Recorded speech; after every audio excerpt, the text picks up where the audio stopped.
Namaskar friends, I welcome you all to week 5, Introduction to Linguistic Evidence in Digital Cyber Environments. I am Dr. Deepak Mashroor from National Forensic Sciences University, Gujarat. It's always wonderful to have you back.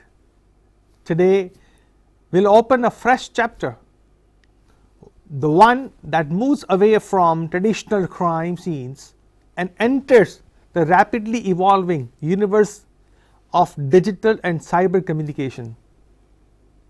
As we begin, think of every chat message, every emoji, every email subject line, every pose in a conversation, and even every deleted text as a potential carrier of meaning.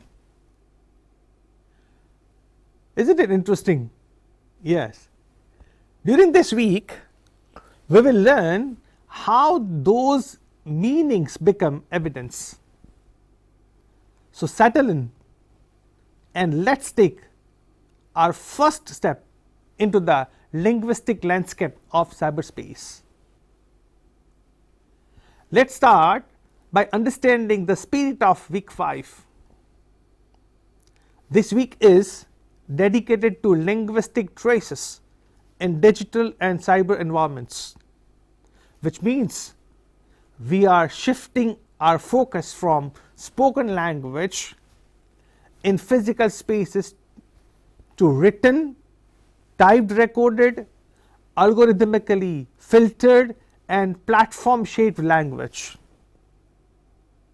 The crimes we will study this week are phishing, cyberbullying, online grooming, hate speech, impersonation, identity fraud, anonymous trolling, and many more. They all operate through language, and not just through words, but through patterns, rhythms, stylistic fingerprints, and digital behaviors. These linguistic trails can be subtle, but when read correctly, they can reveal the identity, intention, and psychological state of the offender. Friends, digital messages are deceptively simple. They seem like casual exchanges, but beneath the surface, they carry rich linguistic layers. A phishing email reveals authority cues, fabricated urgency, and unnatural formality. A cyberbullying thread reveals linguistic escalation. On the other hand, a hate speech post reveals community signaling and coded language. If you look at an online groomer's conversation, it shows manipulation through pacing, compliments, timing, and trust building patterns. Each of these is a linguistic event, and when we treat them as linguistic events, suddenly a WhatsApp message stops looking ordinary and starts looking evidentiary.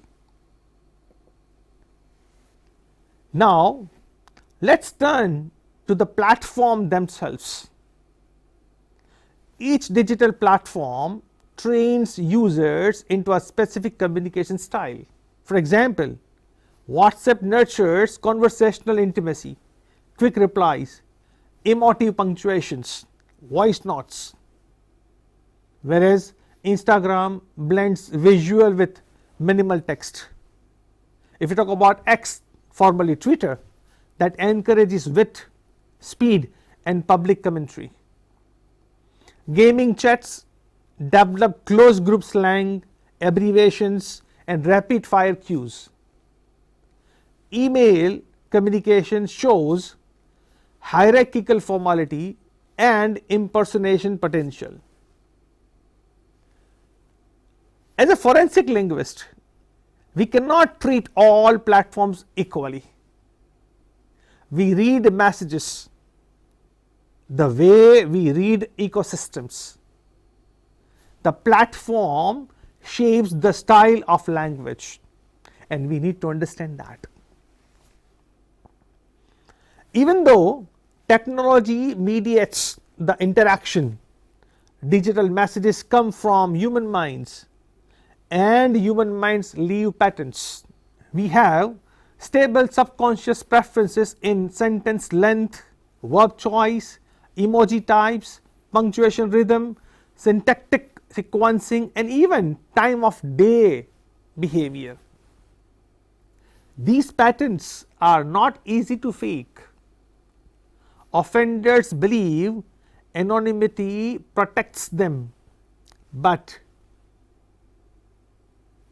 anonymity collapses under stylometric scrutiny. It is very surprising, but it is equally interesting and impactful. When we analyze the writings deeply, we see the same person emerging again and again, even across usernames, platforms, and devices. Now, let's walk through one simple phishing scenario. Imagine a message that says, "Your university credentials have expired. Kindly update immediately to avoid suspension." At first glance, it looks official, isn't it? But when we slow down, we notice linguistic oddities, overlay formal tone for a student audience, inconsistent spacing, misuse of institutional vocabulary. The phrase "kindly update," which many Indian scammers habitually use. These details are not random. They are linguistic fingerprints. Phishing detection often begins with such microscopic anomalies. Now, let's talk about cyberbullying. Cyberbullying grows through linguistic accumulation. A mild insult today becomes explicit abuse next week. Sarcasm morphs into threats, and mockery becomes targeting. In spoken bullying, much is lost, but digital bullying preserves chronology. Every escalation is time-stamped. Every tone shift is trackable, and courts increasingly rely on these linguistic progressions to establish intention and harm. We study cyberbullying not as isolated messages, but as evolving linguistic ecosystems, and we get to know a lot of things that is coming to surface. When it comes to hate speech, friends, hate speech does not always scream, it often whispers. Coded metaphors, nicknames that outsiders fail to recognize, repetitive triggers used to mobilize emotion, dehumanizing labels, collective pronouns like they or these people.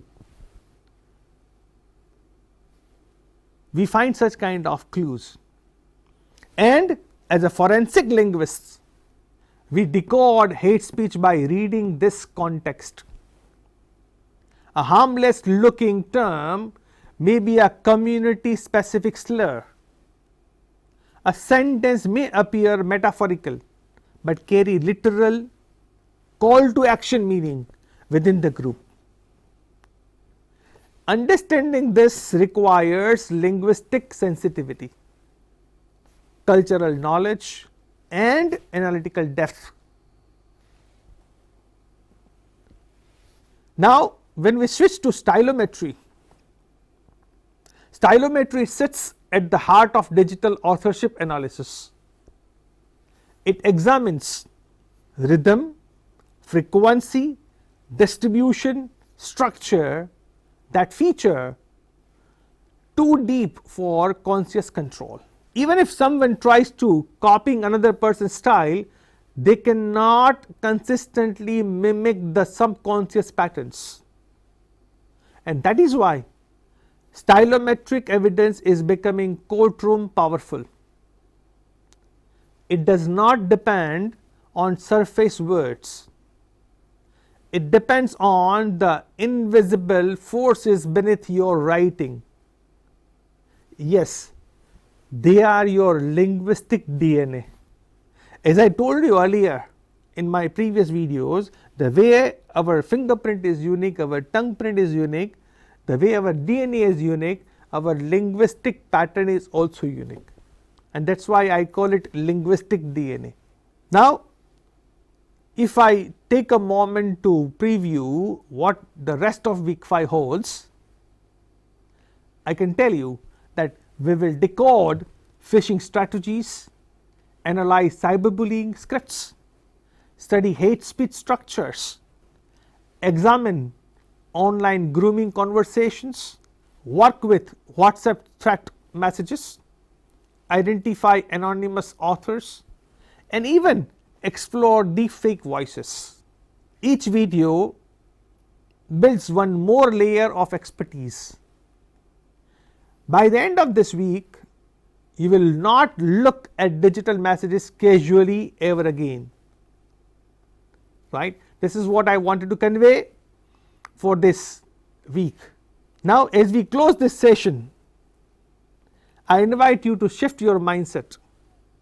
From today, notice how people type, notice what they avoid saying, notice when they hesitate, even notice the emotional pauses inside punctuations. Friends, every message around you contains clues, and as you build your forensic lens, this digital world stops being anonymous and starts becoming transparent. So, shake the Sherlock Holmes in you and try to be forensic expert. Thank you very much for joining me in this opening video. This video is powerful, practical, and deeply relevant to the investigative world. Stay with me as we move into the video number 2 of week 5, where we break down the anatomy of phishing messages and see how scammers weaponize language. I'll catch you in the next session. Till then, thank you very much. Namaskar.